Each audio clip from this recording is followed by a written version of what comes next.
Kolejnym odwiedzonym przez nas miejscem podczas naszego pobytu w Rzymie było Vittoriano.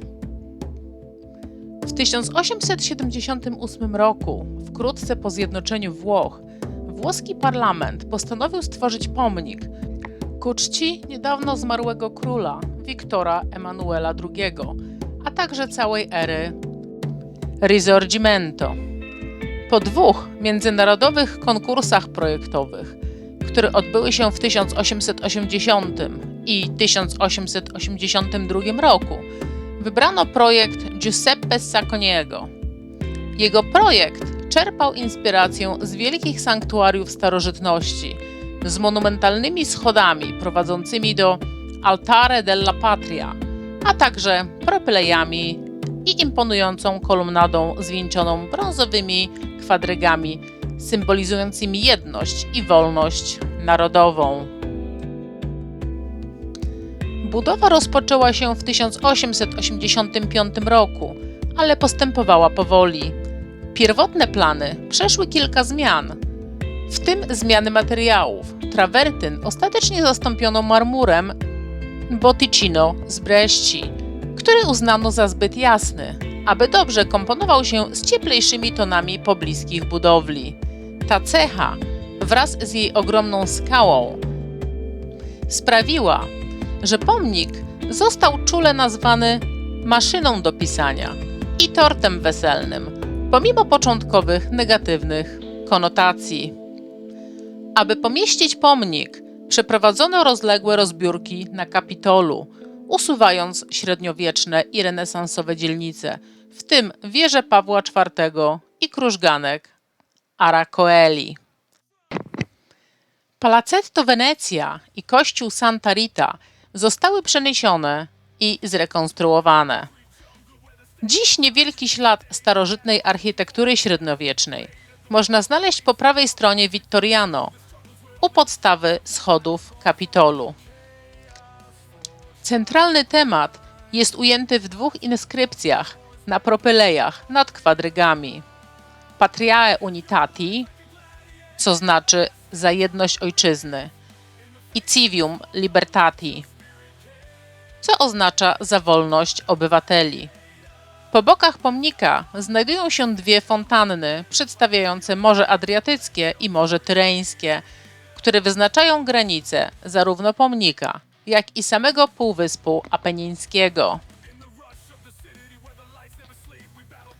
Wśród różnych dekoracji przedstawiających uskrzydlone zwycięstwa i personifikacje cnót obywatelskich znajdują się posągi reprezentujące 16 włoskich regionów. Jednakże Valle d'Aosta, Friuli Venezia Julijska, Molise i Trentino Alto Adige zostały dodane później. Każda statua znajduje się na szczycie gzymsu portyku, odpowiadającego kolumnie i została wykonana przez artystę z danego regionu. Posągi 14 miast, które kiedyś były stolicami lub republikami morskimi, zostały stworzone przez Eugenio Maccaganiego. W obrębie pomnika znajduje się Museo Centrale del Risorgimento i Sacrario delle Bandiere, które przechowuje flagi z rozwiązanych włoskich jednostek wojskowych wraz z innymi historycznymi artefaktami. Do godnych uwagi przedmiotów należą motorówka MAS-15 dowodzona przez Luigiego Rizzo, która zatopiła austriacki pancernik Santo Stefano podczas I wojny światowej. Wrak okrętu podwodnego Scire, zatopionego przez siły brytyjskie w 1945 roku w pobliżu Haify. Samolot Blériot-11 z wojny włosko-tureckiej, która odbyła się w latach 1911-1912 oraz działo artyleryjskie model 12 w kalibrze 75x27 z I wojny światowej. Także, jak już wspomniałam, jest to najbardziej znany, kosztowny i wizualnie uderzający zabytek we współczesnych Włoszech. Ta masywna konstrukcja, lśniąca jaskrawą bielą, jest ozdobiona szeregiem alegorycznych rzeźb. W tym podcaście zagłębiamy się w to, jak te posągi symbolizują pragnienie Włoch, aby odejść od zakorzenionych tradycji chrześcijańskiego Rzymu, a jednocześnie rozpalić poczucie dumy narodowej, jedności i zaangażowania poprzez świętowanie osiągnięć starożytnego Rzymu. Oczywiste jest, że chrześcijański Rzym był zdominowany przez sztukę skupioną wokół tematów chrześcijańskich. Jednak nieustannie zadziwia mnie, jak przytłaczająco rozpowszechnione były te tematy w porównaniu z innymi. Mimo iż szkoła ateńska Rafaela wyróżniała się jako godny uwagi wyjątek, to daje się zauważyć, że więcej wyjątków zaczęło pojawiać się w okresie renesansu.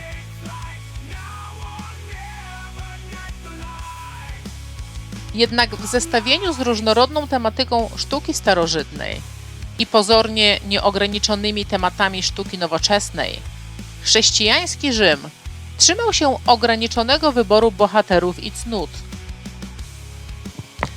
promując wyjątkową perspektywę na nadrzędną narrację. To podejście umocniło tożsamość Rzymu jako miasta chrześcijańskiego i wzmocniło jego ideologiczne ramy. A teraz oto prowokujące do myślenia wyzwania. Czy potraficie zidentyfikować jakiekolwiek chrześcijańskie symbole lub motywy w rozległym Vittoriano? I czy Vittoriano rzeczywiście zaniedbuje chrześcijaństwo i Kościół katolicki?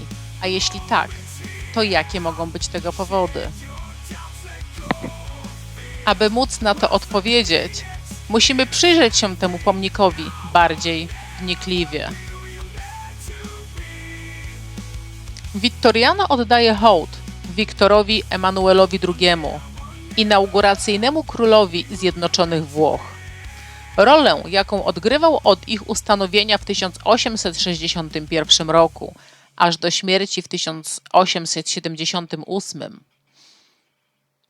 Wcześniej był królem Piemontu, Sardynii, kluczowym graczem w procesie zjednoczenia, który ukształtował współczesne Włochy, stawiając go na czele spraw narodowych przez 3 dekady.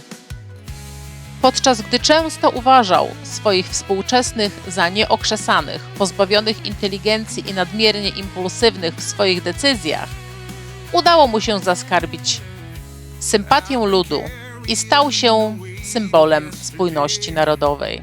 Co ciekawe, pomnik skupia się w niewielkim stopniu na jego osobistych atrybutach, zamiast tego przedstawiając go jako figuranta narodu, który pomógł stworzyć.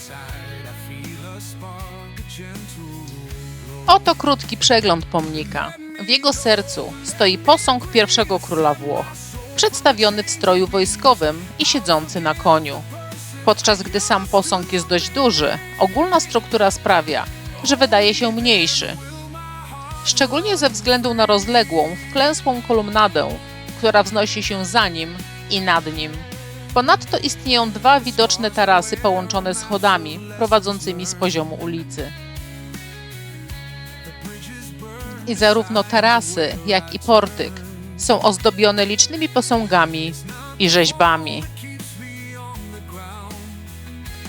Myślę, że odwiedzając to przepiękne miejsce, sami dojdziecie do wielu refleksji na jego temat. I naprawdę polecam wjazd na sam szczyt szklaną windą, aby móc doświadczyć rozległego widoku na cały Rzym z poziomu tarasu. Jest niesamowity.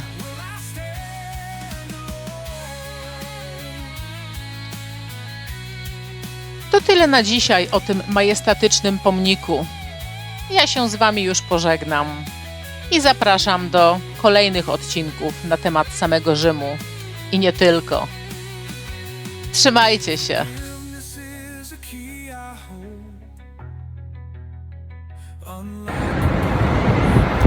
I just would like to say that Rome is the most beautiful city in the whole world.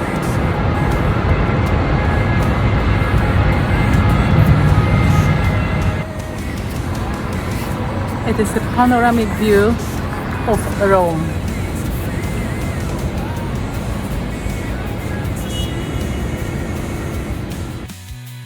Only then will my spirit be free.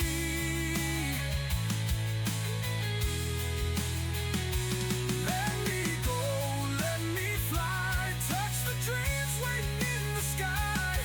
I'll leave the past where it belongs and write tomorrow's brand new songs.